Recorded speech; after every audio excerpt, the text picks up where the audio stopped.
Hi, Otters. Week 4. I've been wrapping up on UX and UI design. So there is kind of a color palette created to set the tone and how I want the user to feel with the colors that's quite similar to my logo, but with some variety. And completed like user journey to have a better ideas and how the process will be like, what may be their challenge in each step, and what's my goal on each step, and also my core values as well. So there are some behaviors that I want to embed, which I'll call the Otter's Oath, which is cliche, but it's kind of like what kind of behavior I would like the users to bring on. It's kind of like a ground rule, or like something that everyone can be pre-programmed with or respect before using the app further. So it's kind of trying to create this kind of curiosity, or bring out this curiosity out of the user.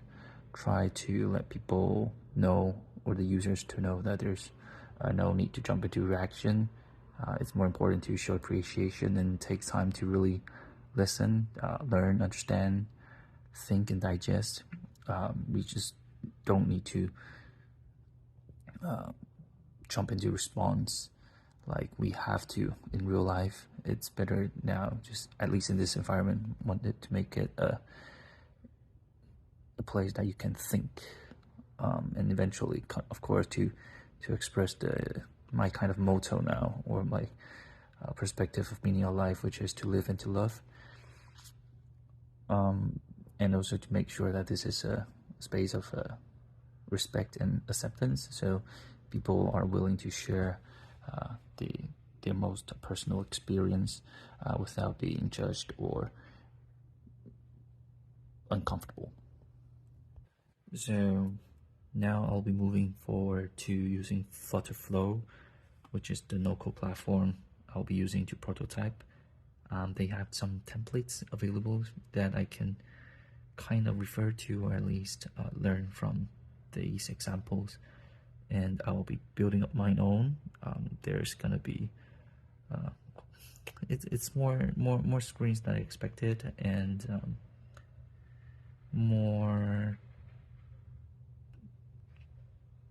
challenge will be expected as well, because a lot of the features that I want to implement following the user research, it's not as straightforward as an easy add-on, at least in the platform that I use, which is Flutterflow. And I don't think, and like as in backend, I'm gonna use Firebase as Firebase to support, which pretty much is in the same ecosystem, all from Google. But I do think that they have some limitations if I'm to really carry out the design I want, or the feature that I want. So I will probably need to dig into that a little bit more to see whether there's a way around, or I will just have to tweak a little bit, but hopefully not too much. I've reviewed my timeline of my app development. If things go smoothly, should be able to release the beta version on like by end of May. So by then, people can. I'll be sharing probably some exclusive link just for people to test it out and collect some feedback. But I'm quite excited as well for Flutterflow. There's a lot of things that I thought I need to solve by code. They are actually embedded as a solution in Flutterflow already. So, for instance, I don't need to create multiple versions of the app with different languages. I can just do it by one click, and they can automatically translate it for me. So that's quite impressive. Of course, I imagine I'll still need to refine it, but that's gonna save me a lot of time already. And they really make this quite easy. So I mean, I'm still gonna face some hurdles, but the whole process is smoother than I thought, and really not as hard as one may think. Of course, it's probably still in early days, but I'm glad that I'm not discouraged at least. So pretty much, Happy New Year, guys. That's pretty much for the day. My New Year resolution being start working out, which is part of my goal anyway.